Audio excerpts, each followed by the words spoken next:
8:01 ng umaga, makakausap natin ngayon sa ating linya si Sir Joey Duque, ang Barangay Disaster Risk Reduction Management Consultant na siyang nagko-conduct ng mga earthquake at fire safety seminars sa mga paaralan at opisina dito po sa Pasig, sa may Barangay San Antonio. Siya rin po ang Safety and Security Consultant ng Green Hills Christian Fellowship sa Ortigas, Pasig City, at isa rin po siyang businessman. Sir Joey, good morning.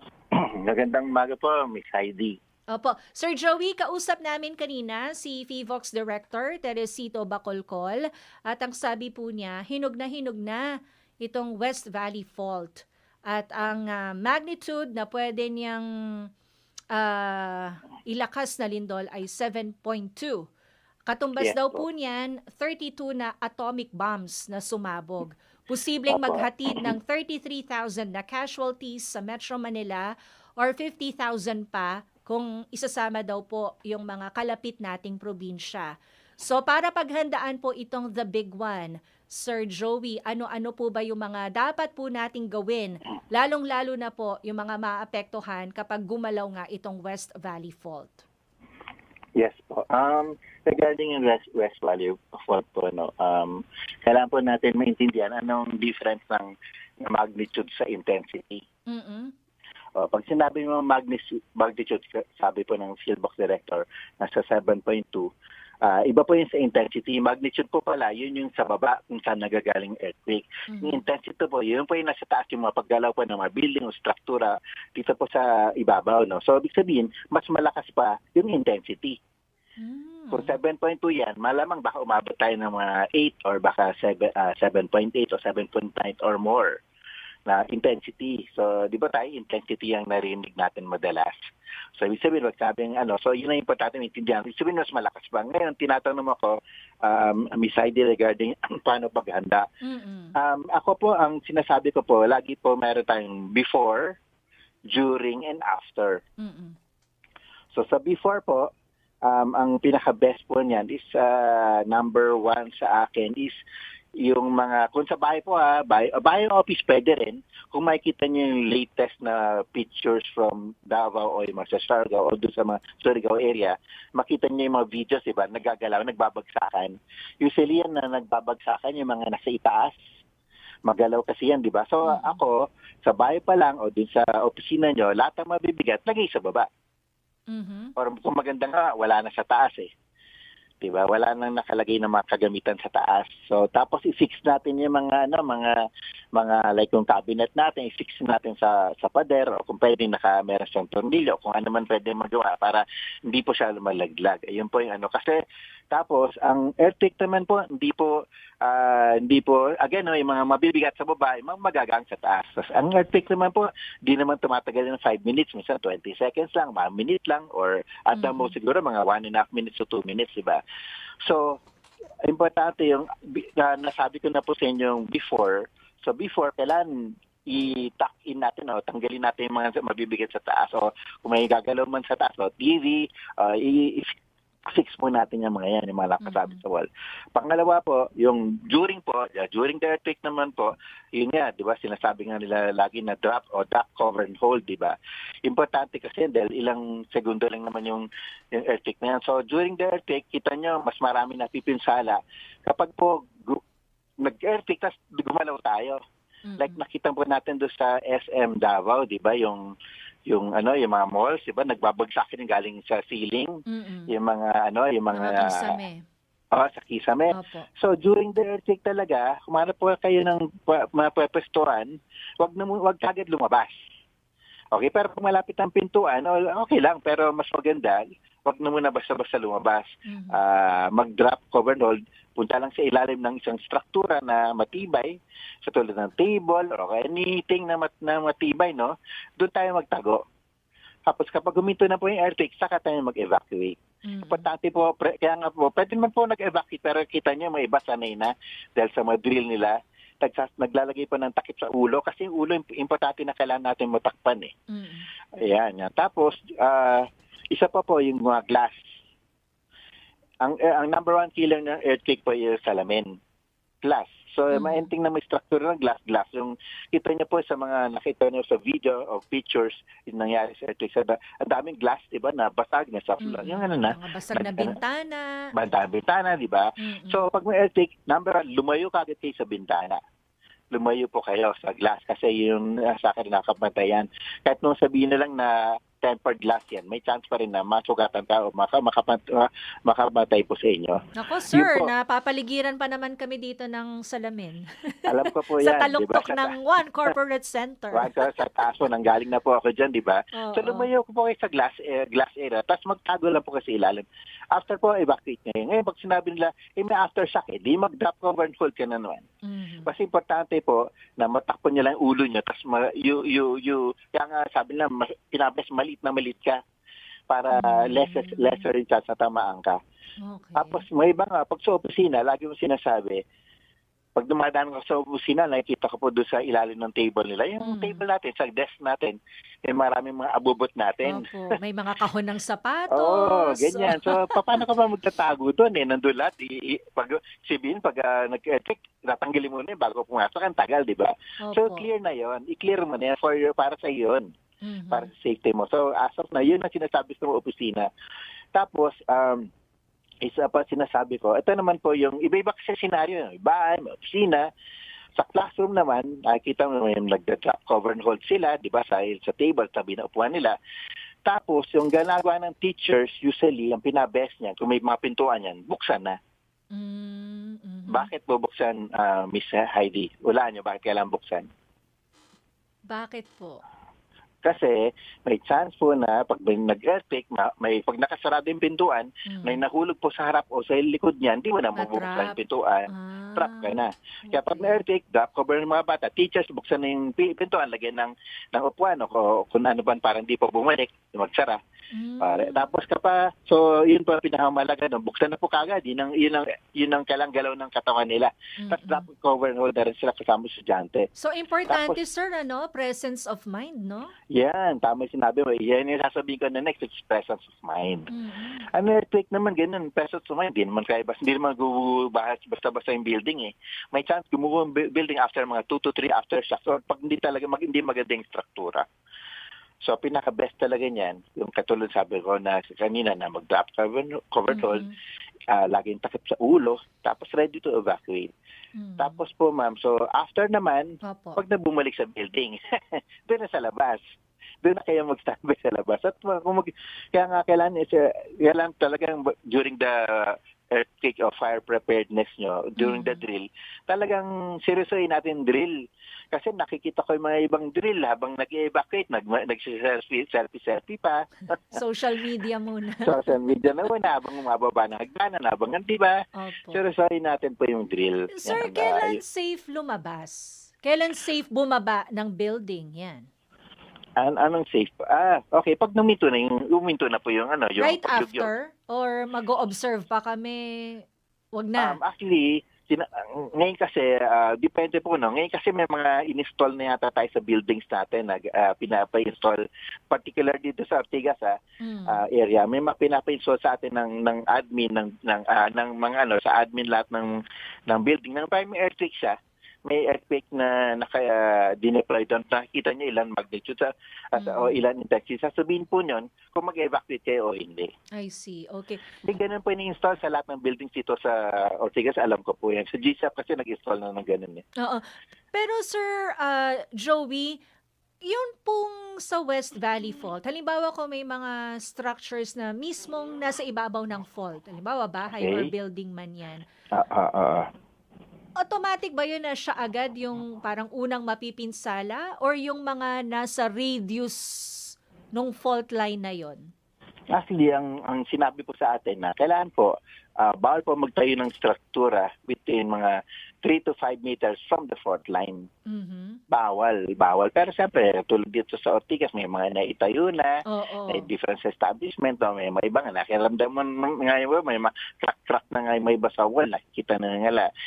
Pero ganun pa mo din na natayuan na. Sa US kasi pag may ganyan, talagang bawal. Talagang stricto yun. Diba? So but still, malaki kasing West Valley Fault eh. Pamula yan sa may Bulacan pa.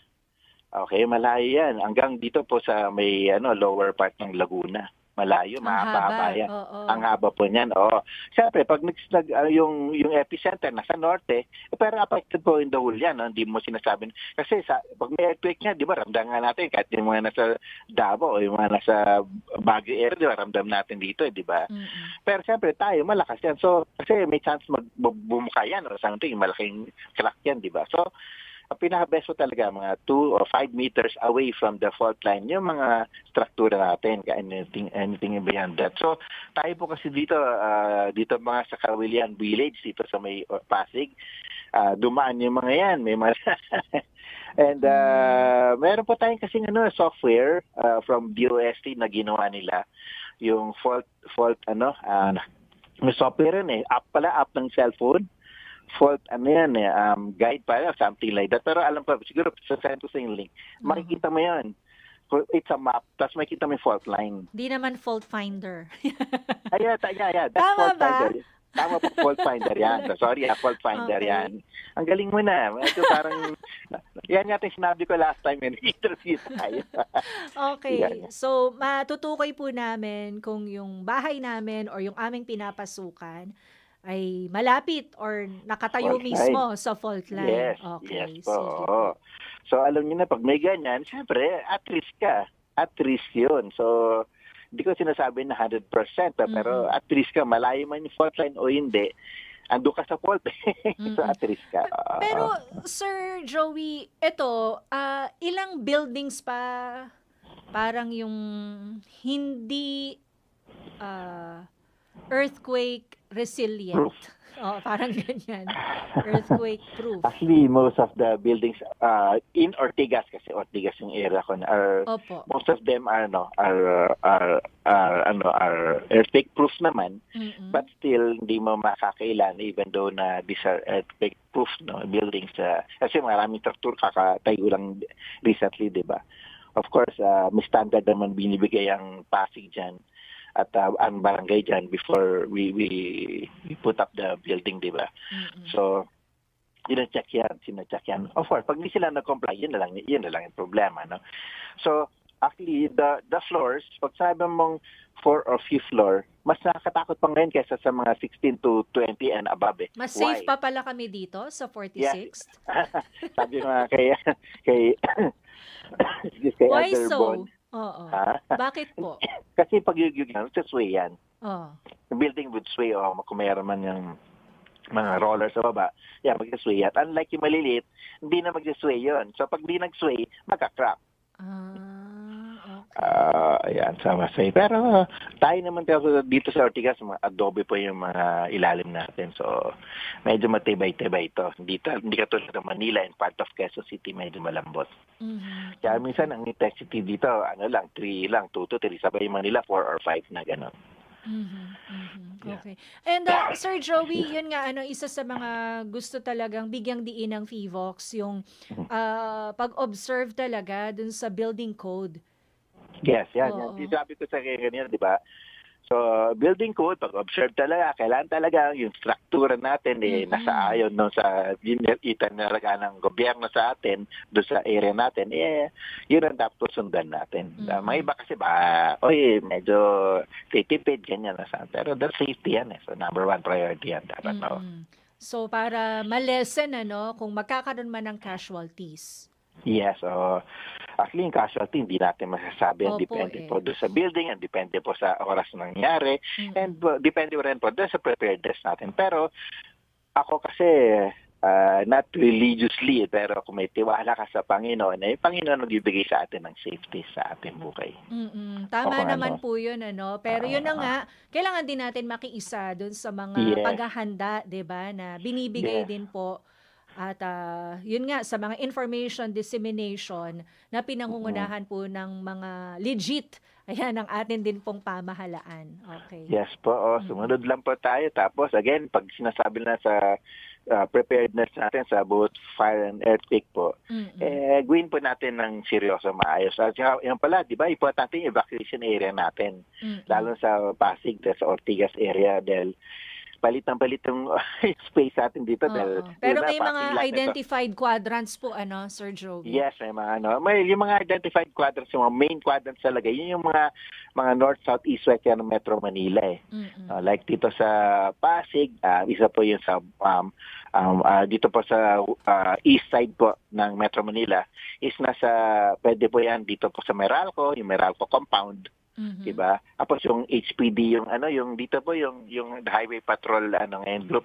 Dito yung practice ng motorcycle nila, pwede rin po doon or pwede rin sa Wakwak. Yun yung areas na Pero as of now, sa Ortigas dito sa barangay sa Panimang, doon tayo ang malapit na kayo doon tayo sa yung sa Meralco. Kasi Meralco malaking area pa yun, di ba? Yung sa garden nila doon. Kung saan may mga Christmas ngayong display na yan. Doon na yung or, yes po, ma'am. Alin pa po? Or doon sa highway patrol group mo, di ba may practice sila ng dati Dito po kasi sa ilalim ng flyover. Yeah, so sa right side, doon sa ilalim po niya, nandun yung nandun po yung nagte-training ngayon yung mga motorsiklo. Gated po yun, Gated, di ba? Pero ngayon, inayos nila yan, di ba? Dahil nandun po yung nagpa-practice yung sa motorsiklo. Opo, okay. Sir Joey, last na lang nadinig ko na ito sa inyo ngayon, pero importanteng remind natin yung mga kaagapay na part nung before na paghahanda. Mitingin mo na yung family. Halimbawa, after ng malaking earthquake, tapos nasa magkakaiba kayong lugar, kung saan kayo magkikita-kita. Right, oo. Ayun. Yung nga pala, yung importante pala, yung tama, meeting you have to talk with your families na. So, whether pa any sakuna, during mag-evacuate tayo, pag nag-evacuate kasi tayo, minsan, bababa lang tayo lalabas ng bahay, o lalabas sa baba ng building, saan tayo makikita-kita? Why? Kasi, halimbawa, wala ako dito, tapos ang anak ko lang, pati kasi bahay dito, lalabas sila. Kailangan meron kaming meeting point or evacuation kung saan kami makikita para pag umuwi ako, alam ko saan sila hanapin. Tsaka in the event, sir, na walang telecommunication, di ba? Yes, walang communication. At instantly, doon tayo tatambay doon sa may poste, doon sa tindahan ni Aling Desta. Pag sa puno ng kamatis, baka mamaya nabunot na pala yun eh. Doon tayo magkikita-kita dyan, wala. Pagka dyan, presence of mind, doon kayo pupunta. Para pag-uwi ko, doon kayo hanapin. Parang ganyan. You have to meet with your family. Or your opisina yun, di ba? May evacuation area, opisina lagi yung file natin, di ba? Or building kung saan man, di ba? Parang ganon. So, alam niyo na kung saan kayo magkikita-kita. Just in case of saan kayo susunduin. And of course, yung ating emergency go bag, di ba? Yes, dali na kagad. Kaya may iba ngayon, nawala na nga yun no? Baka nakain na yung mga pagkain na nilagay doon. Nagutom na, mga merienda. Basta tatagal siya na mga yung go bag natin, sinasabi nila, tatagal na mga 3 to 4 days or 5 days. At least may pera doon, nandun yung may tubig, nandun lagi. So, wag naman bago mag-expire, kainan, replace na lang ng bago. Sir, mukhang kailangan nyo na ulit mamigay ng pito. Parang nawala na yung mga pito dito eh. Pito, flashlight ng malilit yung dalawa. Importante yun. Yung LED na, huwag na yung huwag na yung masyadong, LED lang, tapos bate. May dami na nagbenta. Because of yung nangyari sa Davao, sabi nga ni Philbox, hinog na. Ganon katindi yun. So, tayo naman, siyempre, huwag na maging complacent, huwag rin masyadong maging praning. Tama lang na kailangan prepared lang tayo, alam natin dapat natin gawin. So, meeting with the office, meeting with the building, meeting with the family. Pag-usapan natin yan, pupuan natin. So, importante, just a matter of 20 minutes, pag-usapan natin as a family, saan gagawin natin. Ako po, regularly ko ginagawa dito sa bahay with my family yan. 3-4 times a year. Para lang, refresher lang, gagawin namin, para sila reminder yan. Okay. Thank you po sa refresher patungkol po sa earthquake preparation. Thank you po, Mr. Joey Duque. God bless you, sir. God bless you too, Heidi. Okay, ang Barangay San Antonio Disaster Risk Reduction Management Consultant, nakausap po natin, nagbigay ng mga tips kung paano po mas mapapaghandaan po natin ang pagtama ng isang malakas na lindol.